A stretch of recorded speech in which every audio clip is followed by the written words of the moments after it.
Assalamualaikum warahmatullahi wabarakatuh. Halo Bapak Ibu guru hebat. Perkenalkan, saya Rin, salah satu guru fisika di SMA Negeri di Indonesia.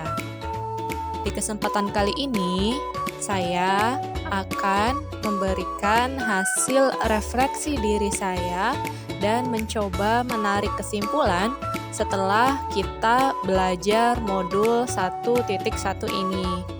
Di modul kali ini, topik yang dipelajari yaitu filosofi dan pemikiran Ki Hajar Dewantara tentang pendidikan.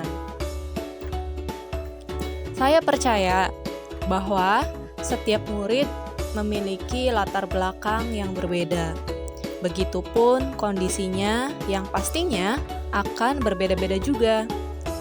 Hal ini bisa disebabkan karena faktor lingkungan rumah, tempat tinggal, kondisi dan pola asuh orang tua, kebiasaan sehari-hari, dan lain sebagainya. Namun, sebagai pembelajar, sudah semestinya setiap murid wajib mengikuti kegiatan pembelajaran di kelas dengan fokus dan penuh ambisi, agar target nilainya tinggi, sehingga ia dapat lulus di mata pelajaran tersebut. Meskipun kita tidak tahu ya, kondisi yang sebenarnya dialami oleh setiap murid itu seperti apa. Namun, ini dijadikan pemantik atau pemicu agar murid bisa mengelola semua hal itu, sehingga fokus murid akan tetap stabil. Namun, fakta di lapangan menunjukkan hal lain. Terkadang, kondisi yang dimiliki anak-anak itu sangat berpengaruh kepada fokus anak saat proses pembelajaran di kelas. Meski sudah dijelaskan berkali-kali tentang materi tersebut beserta contoh soalnya, mereka tetap saja tidak mengerti. Itu yang saya percaya dari murid saat saya belum mempelajari tentang makna dari pendidikan itu sendiri menurut Ki Hajar Dewantara. Bapak Ibu guru hebat tahu, sebelum saya belajar tentang pemikiran Ki Hajar Dewantara tentang makna pendidikan itu sendiri, saya selalu overthinking atas apa yang telah terjadi di dalam proses mengajar saya. Apa yang salah pada diri saya? Apakah fisika sesulit itu? Apa metode pembelajarannya kurang tepat? Atau seperti apa? Sehingga anak-anak meskipun sudah dijelaskan berkali-kali, tetap saja tidak paham tentang materinya dan fokusnya juga tidak terjaga dengan baik. Sehingga ketika proses mengerjakan soal ujian, itu mereka nggak fokus sama sekali. Dan hal itu dibuktikan dengan nilai hasil ujiannya. Itu semua membuat saya sempat kaget dengan apa yang saya lihat di daftar nilai tersebut. Saya pikir, ini kenapa ya? Namun, setelah saya belajar tentang filosofi pendidikan dari pemikiran Ki Hajar Dewantara, saya sadar bahwa setiap anak memang unik dan memiliki warna juga karakternya masing-masing. Tak hanya itu, setiap anak memiliki kondisi yang berbeda-beda, pola asuh yang menjadikan mereka semua itu menjadi pribadi yang berbeda-beda.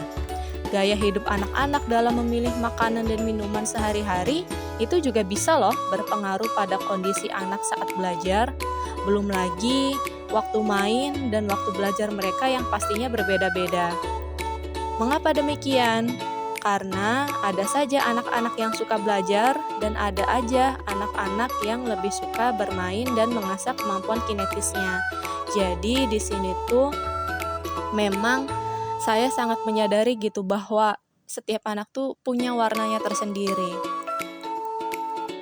Tugas kita sebagai pendidik yaitu mendampingi, menuntun, tumbuh kembang anak-anak agar tetap pada jalur yang benar dan sesuai pada norma-norma positif.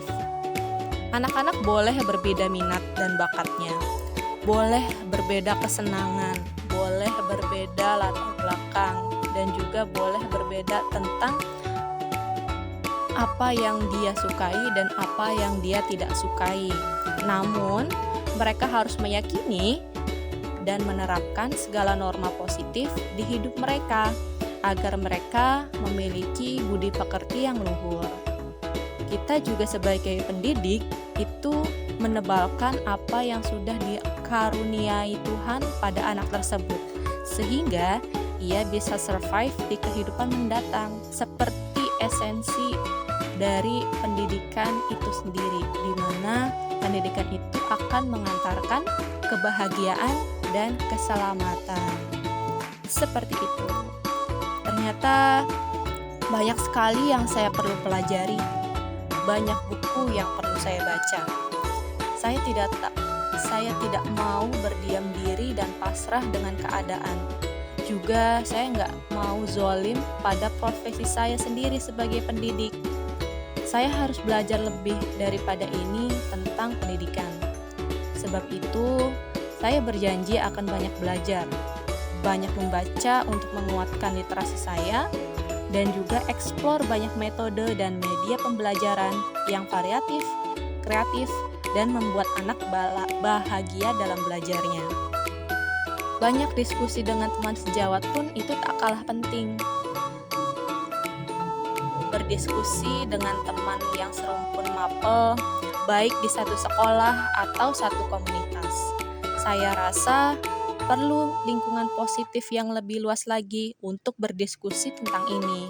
Karena saya yakin di luar sana masih banyak bapak guru dan ibu guru hebat yang memiliki ilmu serta pengalaman yang bisa saya adopsi dan kembangkan di kelas saya ketika saya mengajar. Dan juga saya ingin banyak mengapresiasi murid jika dia ada progres ke arah yang lebih baik. I believe that word of affirmation is one of a trigger to change the people to appreciate themselves. Dan mereka patut merayakan progres baik mereka. Sampai bertemu di video selanjutnya. Terima kasih. Wassalamualaikum warahmatullahi wabarakatuh.